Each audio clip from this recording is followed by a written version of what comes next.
മാന്യ പ്രേക്ഷകർക്ക് എൻ്റെ പ്രണാമം. ഇടയ്ക്ക് പറയാറുള്ള ഒരു കാര്യം തന്നെയാണ് വീണ്ടും പറയുന്നത്.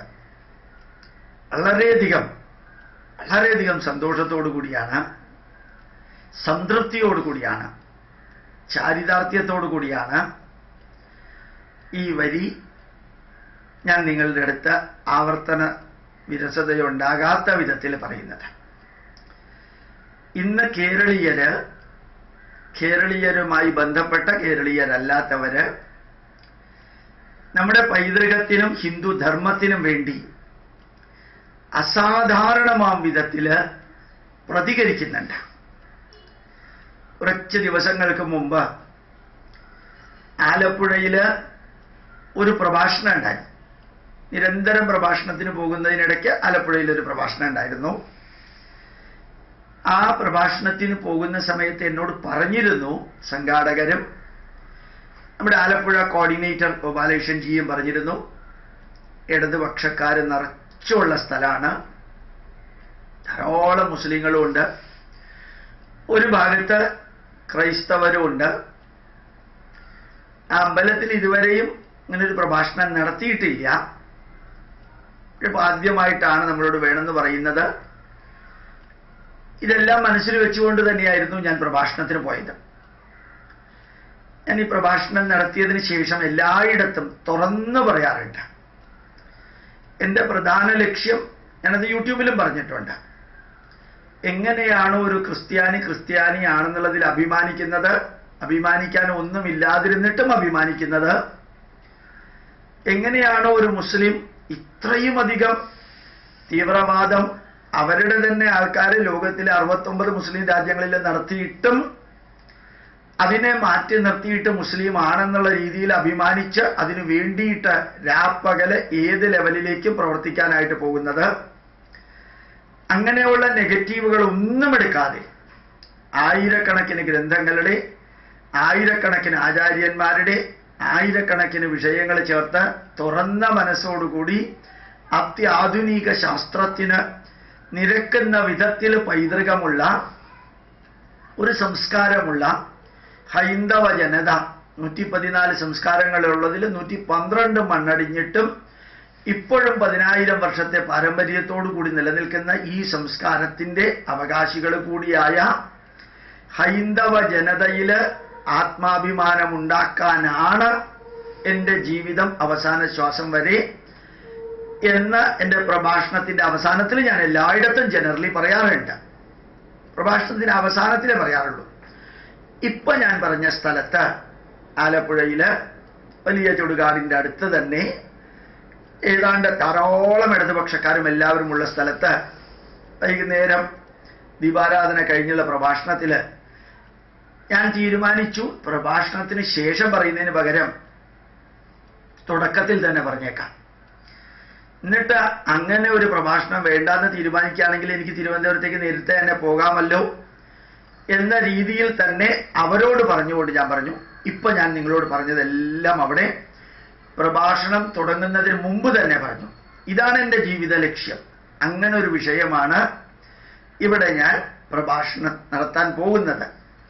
നിങ്ങൾക്ക് അങ്ങനെ ഒരു വിഷയം വേണ്ട, അല്ലെങ്കിൽ അങ്ങനെ ഹിന്ദു ആയിട്ടുള്ളതിൽ അഭിമാനിക്കേണ്ട എന്ന് നിങ്ങൾ ഭൂരിപക്ഷത്തിന് തോന്നുകയാണെങ്കിൽ ഞാൻ ഈ പ്രഭാഷണം ഇവിടെ അവസാനിപ്പിച്ചിട്ട് എനിക്ക് ഇറങ്ങിപ്പോവാൻ ഒരു ബുദ്ധിമുട്ടും ഇല്ല എന്നും പറഞ്ഞു. ഇനി അതല്ല, ഞാൻ ഈ പ്രഭാഷണം കഴിഞ്ഞതിന് ശേഷം നിങ്ങൾക്ക് ആർക്കെങ്കിലും അഭിപ്രായ വ്യത്യാസം ഉണ്ടെങ്കിൽ അരമണിക്കൂർ സമയം ഞാനിവിടെ ഉണ്ടാവും. നിങ്ങൾക്ക് നേരിട്ട് എൻ്റെ അടുത്ത് വന്ന് പറയാം, ഒരു വിരോധമില്ല. വിമർശിക്കാനും എതിർക്കാനും പുച്ഛിക്കാനും അവഹേളിക്കാനും നിരാകരിക്കാനും നിഷേധിക്കാനും തമസ്കരിക്കാനും നിങ്ങൾക്ക് സ്വാതന്ത്ര്യമുണ്ട്. ഞാനിവിടെ ഇരുന്ന് തരികയും ചെയ്യാം, ഒരു വിഷമവും ഇല്ലാത്ത വിധത്തിൽ ഇരുന്ന് തരാം. ഇപ്പൊ പ്രഭാഷണത്തിന് ശേഷം എതിർക്കണമെങ്കിൽ എതിർക്കാൻ ഞാനിവിടെ ഉണ്ടാവും. പ്രഭാഷണത്തിന് മുമ്പ് ഇത് ചോദിക്കാൻ കാരണം, ഇത്രയും അധികം ഇടതുപക്ഷക്കാരും മറ്റുള്ളവരും ഉള്ള സ്ഥലത്ത് ഇയാൾ വന്നിട്ട് ഈ പ്രഭാഷണം നടത്തേണ്ടായിരുന്നു എന്ന് പ്രഭാഷണം കഴിഞ്ഞിട്ട് പറഞ്ഞിട്ട് പ്രയോജനമില്ലല്ലോ എന്നുള്ളത് കൊണ്ടാണ് ആദ്യം തന്നെ പറഞ്ഞത്. ഒരാളും എതിർത്തില്ലെന്ന് മാത്രമല്ല, കുറേ പേര് കയ്യടിക്കുകയും ചെയ്തു. ഞാനൊരു 1.25 മണിക്കൂർ കത്തിക്കാളിയിട്ട് പറയാനുള്ളതെല്ലാം പറഞ്ഞു. നമ്മുടെ പൈതൃകത്തിന്റെ മഹത്വം, അതിന്റെ കൂട്ടത്തിൽ തന്നെ ഹിന്ദു ധർമ്മത്തിലുള്ള ദുരാചാരങ്ങളെക്കുറിച്ചും പറഞ്ഞു.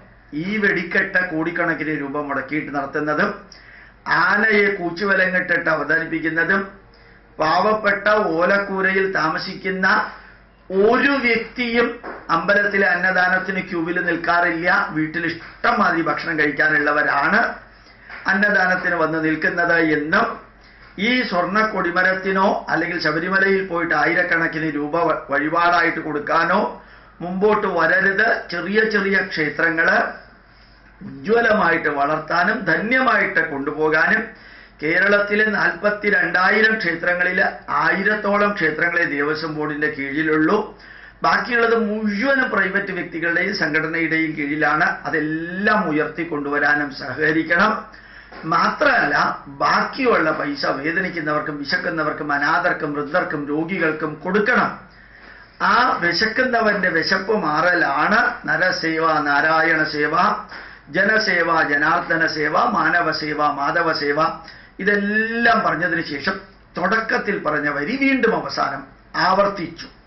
എൻ്റെ ലക്ഷ്യം എന്ന് പറയുന്നത് വേദനിക്കുന്ന ഹൈന്ദവ ജനതയുടെ വേദന അകറ്റുക, ആത്മവിശ്വാസമില്ലാത്ത ഹൈന്ദവ ജനതയിൽ ആത്മവിശ്വാസം ഉണ്ടാക്കുക, പ്രതികരിക്കാൻ ചങ്കൂറ്റമുള്ളവരെ ഉണ്ടാക്കുക, പരമാവധി വാട്സപ്പ് ഗ്രൂപ്പ് ഉണ്ടാക്കുക, പരമാവധി ഫേസ്ബുക്ക് ഗ്രൂപ്പ് ഉണ്ടാക്കുക. ഏതൊക്കെ വിധത്തില് ഈ നാടിനെതിരെ പ്രവർത്തിക്കുന്നവരുണ്ടോ അവർക്കെതിരെ പ്രതികരിക്കുക. ഈ ധർമ്മത്തിനും ഈ സംസ്കാരത്തിനും എതിരെ പ്രവർത്തിക്കുന്നവരുണ്ടോ അവർക്കെതിരെ പ്രതികരിക്കുക. ഇങ്ങനെ പ്രതികരിക്കാൻ ചങ്കൂറ്റമുള്ള ഒരു സംസ്കാര അവകാശികളെ ഉണ്ടാക്കണം എന്ന് അവിടെ പറഞ്ഞിട്ട് ഇറങ്ങി വന്നു.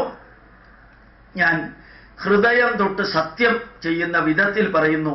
ഞാൻ ആ സ്റ്റേജിൽ നിന്ന് ഇറങ്ങിയപ്പോൾ ഒരു 10-80 വ്യക്തികളെങ്കിലും പതിവില്ലാത്ത വിധത്തില് എൻ്റെ കാല് വന്ന് തൊട്ട് വന്ദിച്ചിട്ട് പോയി. ഞാൻ 100% പറയാറുണ്ട്, ഗോപാലകൃഷ്ണൻ എന്ന വ്യക്തി തട്ടുകടയിൽ നിന്ന് ചായ കുടിച്ചുകൊണ്ട് വടയും കഴിച്ചുകൊണ്ട് പോകുന്ന ആളാണ്. എനിക്ക് ഒരു പ്രത്യേകതയില്ല, പ്രത്യേകത ഉണ്ടാവാനും പാടില്ല, ഗോപാലകൃഷ്ണൻ എന്ന വ്യക്തിയെ ഫോക്കസ് ചെയ്യാനും പാടില്ല എന്ന് വ്യക്തമായിട്ട് പറയാറുണ്ട്, പറഞ്ഞിട്ടുണ്ട്, യൂട്യൂബിൽ പറയാറുണ്ട്.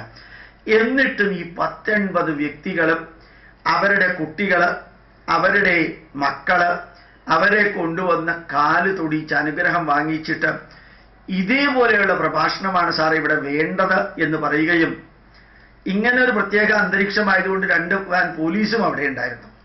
ആ പോലീസുകാരും വന്ന് വളരെ ഭംഗിയായിട്ട് ഞങ്ങൾ ഉൾക്കൊണ്ടിട്ടുണ്ട് എന്നുള്ള രീതിയിൽ തന്നെ പറഞ്ഞിട്ട് അവർ പോവുകയും ചെയ്തു. ഞാൻ നിങ്ങളോട് എല്ലാവരോടും പറയാൻ ആഗ്രഹിച്ച ഒരു വരി എന്ന് പറയുന്നത്, ഇപ്പൊ ഫേസ്ബുക്കിലും അതുപോലെ തന്നെ കമന്റുകളിലും യൂട്യൂബിലൊക്കെ ഇഷ്ടമാതിരി കമന്റുകൾ വരുന്നുണ്ട്. നല്ല രീതിയിൽ പ്രതികരിക്കണം, പക്ഷെ തറ വാക്കുകൾ ഉപയോഗിക്കരുത്. ഈ അടുത്ത കാലത്ത് എനിക്ക് തോന്നുന്നു നോർത്ത് ഇന്ത്യയിലെ ഒരു എഴുത്തുകാരനെ കുറിച്ച് ഒരു ഇന്റർവ്യൂ ടൈംസ് നൗ കാണിക്കുകയുണ്ടായി. അയാള് ഈ സംസ്കാരത്തിന് അനുകൂലമായിട്ട് കുറെ കാര്യങ്ങൾ പറഞ്ഞു. അതിൽ വർഗീയതയെക്കുറിച്ചും ന്യൂനപക്ഷ വർഗീയതയെക്കുറിച്ചൊക്കെ പറഞ്ഞു എന്ന് തോന്നുന്നു. എനിക്ക് മുഴുവൻ അറിഞ്ഞുകൂടാ, ഞാനത് കേട്ടുവെങ്കിലും എനിക്കത് മനസ്സിലായില്ല. അപ്പൊ അയാൾ പറയാ, എനിക്കെതിരെ പച്ച തെറിയാണ് ഒരു പ്രത്യേക വിഭാഗത്തിലെ ആൾക്കാർ പറയുന്നത്. പക്ഷേ ഞാൻ ഈ നാടിന് വേണ്ടിയിട്ട് പ്രവർത്തിക്കുന്ന ആളാണ്, അതൊന്നും എന്നെ ഭീരുവാക്കേണ്ട ആവശ്യമില്ല. ആദ്യം എനിക്ക് ഭയം തോന്നി. ഇപ്പൊ ഈ TV-കാര് ചോദിക്കുന്നുണ്ട്, പിന്നെ എങ്ങനെയാ ഭയം പോയത്? ആയിരക്കണക്കിന് വ്യക്തികൾ എനിക്ക് സപ്പോർട്ടുമായിട്ട് എൻ്റെ അടുത്ത് വന്നു. എനിക്ക് ഫോൺ വിളിച്ചു, ഇമെയിൽ അയച്ചു, SMS അയച്ചു. ഇപ്പൊ എനിക്ക് ധൈര്യം കിട്ടി. ഇപ്പൊ TV-കാര് അയാൾ ചോദിക്കുന്നുണ്ട്, അപ്പൊ നിങ്ങൾ ഈ കൂടുതൽ വിമർശനങ്ങളും എതിർപ്പുകളും വന്നാൽ ഇത് നിങ്ങൾ നിർത്തുമോ എന്ന് ചോദിക്കുന്നുണ്ട്. ഞാൻ ഒരിക്കലും നിർത്തിയില്ല, മരണം വരെ ഞാനിത് ചെയ്തുകൊണ്ടിരിക്കുന്നു പറഞ്ഞു. ഏതായാലും ഞങ്ങളുടെ അഭിനന്ദനങ്ങൾ എന്ന് പറഞ്ഞിട്ടാണ് ആ TV ഇന്റർവ്യൂ അവസാനിപ്പിച്ചത്. ഇത് ഇന്റർവ്യൂ സ്റ്റുഡിയോയിലേക്ക് വിളിച്ചു വരുത്തിയിട്ടല്ല, അയാളുടെ വീട്ടിൽ ചെന്നിട്ടാണെന്ന് തോന്നുന്നു. ഞാൻ ഇത്രയും പറഞ്ഞത്, നമ്മളുടെ ധർമ്മത്തെയും ഈ രാഷ്ട്രത്തെയും അതിനകത്തുള്ള തെറ്റുകൾ ചങ്കൂറ്റത്തോടു കൂടി ചൂണ്ടിക്കാണിക്കുമ്പോൾ തിരുത്താനുള്ളത് തിരുത്താനുള്ളതാണെന്ന് നിങ്ങളുടെ അഭിപ്രായം വസ്തുനിഷ്ഠമായിട്ട് പറയുമ്പോഴും മറ്റുള്ളതിനെ അതിശക്തമായിട്ട് എതിർക്കാനും നമുക്ക് സാധിക്കണം. പക്ഷേ ബിലോ എ പർട്ടിക്കുലർ ലെവലില് പച്ച തെറിയുടെ പ്രയോഗം അത് നമ്മുടെ സംസ്കാരത്തിന് ചേർന്നതല്ല. പിന്നെ നിങ്ങളുടെ വികാരം പ്രകടിപ്പിക്കാൻ എന്താ വേണ്ടതെന്ന് വെച്ചാൽ മറ്റുള്ളവർക്ക് അതാവാമെങ്കിൽ ഞങ്ങൾക്ക് ആയിക്കൂടെ എന്ന് ചോദിക്കുകയാണെങ്കിൽ ആ ഫ്രീഡം നിങ്ങൾക്കുള്ളതാണ്. പക്ഷെ പ്രതികരിക്കണം. ഒരു കാരണവശാലും ഗോപാലകൃഷ്ണനെ അഭിനന്ദിക്കുന്ന വിധത്തിലുള്ള ഒരു കമന്റ് അല്ല വേണ്ടത്. എനിക്ക് ഒരു കമന്റും വേണ്ട. ഒരു കമന്റും ഇല്ലെങ്കിലും എതിർത്ത കമന്റ് ഉണ്ടെങ്കിലും ഞാൻ എൻ്റെ ദൗത്യം ചെയ്തുകൊണ്ട് പോകും. ശ്രദ്ധിക്കാനുള്ളത് ഗോപാലകൃഷ്ണന്റെ യൂട്യൂബിലല്ല. അത് ഉൾക്കൊണ്ടുകൊണ്ട് നമ്മുടെ നാടിന് ഉജ്ജ്വലമാകുന്ന ഒരു ഭാവി ഉണ്ടാകുന്ന ലെവലിലേക്ക് മാറിക്കൊണ്ടിരിക്കുമ്പോൾ കേരളത്തിനകത്തുള്ള മലയാളികൾ വിചാരിച്ചാൽ ഭാരതത്തെ നശിപ്പിക്കാനും സാധിക്കും. കേരളത്തിലുള്ള മലയാളികൾ, കേരളത്തിനകത്തും പുറത്തുമുള്ളവർ വിചാരിച്ചാൽ ശരിക്ക് ഭാരതത്തെ ഉയർത്താനും സാധിക്കും. ശങ്കരാചാര്യരെ പോലെ, നാരായണ ഗുരുദേവനെ പോലെ, വിദ്യാധിരാജ ചട്ടമ്പി സ്വാമികളെ പോലെ ഈ കേരളമാണ് ഭാരതത്തെ നന്മയിലേക്ക് കൊണ്ടുപോയത്. ഇവിടത്തെ ക്രിസ്ത്യാനികളാണ് ഭാരതത്തിൽ മതപരിവർത്തനം നടത്തി തിന്മയിലേക്ക് കൊണ്ടുപോകുന്നത്. ഇവിടുത്തെ മുസ്ലിങ്ങളാണ് മറ്റുള്ളവരെ സംഘടിപ്പിച്ച് ന്യൂനപക്ഷത്തിന്റെ പേരിൽ പ്രശ്നങ്ങൾ ഉണ്ടാക്കുന്നത്. അപ്പോൾ ഹിന്ദു ആയാലും ക്രിസ്ത്യാനിയായാലും മുസൽമാനാണെങ്കിലും ഈ രാഷ്ട്രത്തിനും ഈ ധർമ്മത്തിനും വേണ്ടി പ്രവർത്തിക്കുന്ന ലെവലിൽ ലോകത്തിൽ എവിടെയുണ്ടെങ്കിലും നമ്മൾ പ്രവർത്തിച്ചാൽ അതിനെ സപ്പോർട്ട് ചെയ്യുന്ന വിധത്തിൽ സത്യം, ധർമ്മം, നീതി, ന്യായം വിടാതെ പ്രതികരിക്കുക. അതേപോലെ തന്നെ നന്മ, രണ്ട് കാര്യം, രാഷ്ട്രവും നമ്മുടെ സംസ്കാരവും അതിനെ നിലനിർത്താൻ വേണ്ടിയിട്ട് പ്രവർത്തിക്കുക, പ്രതികരിക്കുക. ആ പ്രതികരണം സാധിക്കുന്ന വിധത്തിൽ വാട്സപ്പ് ഗ്രൂപ്പുകൾ ഉണ്ടാക്കിയിട്ട്, ഞാനിത് പറഞ്ഞിട്ടുണ്ട്, ഫേസ്ബുക്കുകളിലെ ഗ്രൂപ്പുകൾ ഉണ്ടാക്കുക, ഫേസ് പേജിലെ ഗ്രൂപ്പുകൾ ഉണ്ടാക്കുക. ഇനി ഞാൻ ഷിജു അറിയിക്കുകയുണ്ടായി 1.2 മില്യൺ ആൾക്കാരിലേക്ക് എത്തിച്ചിട്ടുണ്ട് സന്ദേശങ്ങളെന്ന്. 12 ലക്ഷം പേരിലെത്തിക്കാം. ഇന്നലെ ഉച്ചയ്ക്ക് 1 മണിക്ക് ഞാൻ വെറുതെ എൻ്റെ യൂട്യൂബിലെ കണക്ക് നോക്കിയിരുന്നു. 30 ദിവസമുള്ള ഒരു മാസത്തിൽ യൂട്യൂബിൽ അപ്ലോഡ് ചെയ്യുന്നവര് ഒരു മാസത്തിൽ 2 ലക്ഷം പേര് കാണുന്നുണ്ട്. ഏതാണ്ട് 2.5 ലക്ഷം പേര് ഫേസ്ബുക്കിലെ കാണുന്നുണ്ട്. 2.5 ലക്ഷം പേര് കാണുന്നുണ്ട്. ഓ ഒന്ന് ആലോചിച്ച് നോക്കുക. 2.5 ലക്ഷം പേര് ഫേസ്ബുക്ക് ഫേസ് പേജ് കാണുക, 2 ലക്ഷത്തിൽ കൂടുതൽ യൂട്യൂബിൽ നേരിട്ട് കാണുക. ഇത് മുഴുവനും ഓഡിയോ ആക്കിയിട്ട് ഷിജു എന്ന് പറയുന്ന ചെറുപ്പക്കാരൻ ഫാമിലിയും ചേർന്ന് അതിനെ ഓഡിയോ ആക്കിയിട്ട് അങ്ങ് ലോകം മുഴുവൻ എത്തിക്കുന്നുണ്ട്.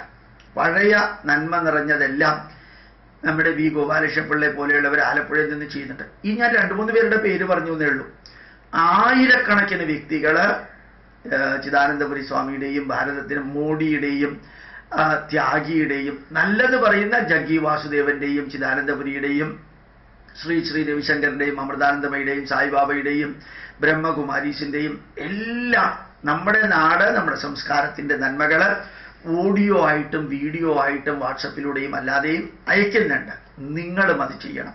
ഡോക്ടർ CI ഐസക്കിന്റെ പ്രഭാഷണം, ഡോക്ടർ ജോസഫ് പുലിക്കുന്നേലിന്റെ പ്രഭാഷണം, അതേപോലെ തന്നെ ടോണി മാത്യുവിന്റെ പ്രഭാഷണം. ഞാൻ ക്രിസ്ത്യാനികളുടെ പേര് എടുത്തു പറയാണ്. ഇപ്പോ അബ്ദുൾ ഖാദറിന്റെ ഭഗവത്ഗീത പ്രഭാഷണം എന്ത് ഗംഭീരാണെന്നറിയാമോ? അബ്ദുൾ ഖാദറിന്റെ ഭഗവത്ഗീത പ്രഭാഷണം, ഭഗവത്ഗീതയിൽ PhD എടുത്ത മൗലവിയാണ് അദ്ദേഹം. അപ്പൊ അങ്ങനെ മതം നോക്കാതെ ഈ രാഷ്ട്രത്തിന് വേണ്ടി പ്രവർത്തിക്കുന്ന ആരായാലും ശരി, ജാതി നോക്കാതെ പ്രവർത്തിക്കുന്ന ആരായാലും ശരി, രാഷ്ട്രത്തിനും ഈ സംസ്കാരത്തിനും വേണ്ടി പ്രവർത്തിക്കുന്നവര് അവരുടെ നന്മകൾ എത്തിക്കാനും, അവര് തിന്മകൾ ഉണ്ടെങ്കിൽ ഏത് ഹിന്ദു ആണെങ്കിലും ഏത് ക്രിസ്ത്യാനി ആണെങ്കിലും ഏത് മുസ്ലിം ആണെങ്കിലും നഖശികാന്തം നിങ്ങൾക്ക് ഇഷ്ടപ്പെട്ട വാക്കുകൾ വേണമെങ്കിൽ ആ വാക്കുകൾ ഉപയോഗിച്ച് ശ്രദ്ധിച്ചുപയോഗിക്കണം എന്നൊരു റിക്വസ്റ്റ് ഉള്ളത് ഉപയോഗിച്ച് പ്രതികരിക്കാം.